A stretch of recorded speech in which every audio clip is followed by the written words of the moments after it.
po isang magandang umaga po sa inyo lahat guys. Dito po kami sa kabundukan po ng malapit sa ilog ng Magilagila.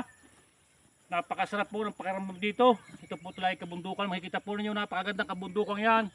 Na nasa sakupan po ng aking barangay, ng Barangay Dolores. Bilang pagsuporta po sa vlog po ng aking kapatid na si Ate Babes Vlog. Ay gusto ko pong i-upload nga ito po. Itong lugar na ito. Na ipinagmamalaki ko po na napakagandang lugar.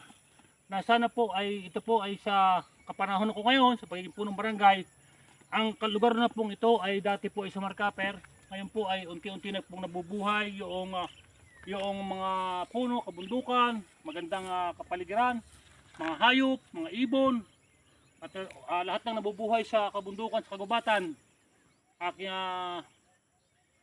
Sa aking po mga kabarangay sa ating Barangay Dolores, sana po ay protektahan po natin itong lugar na ito. Dito po tayo kumukuha ng 80% ng tubig na ginagamit po natin sa ating pong barangay sa baba.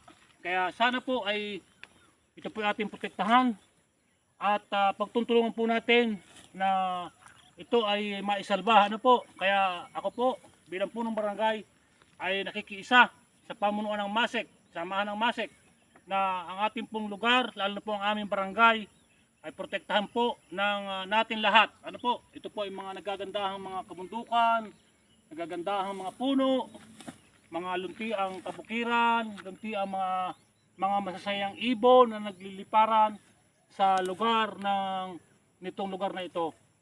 Kaya mamaya po, yung part 2 ng aking pong vlog ay aking pong ipagpatuloy. Ay aking pong pinakikiusap, suportahan po natin ang kay Ate Babes Vlog. Okay po.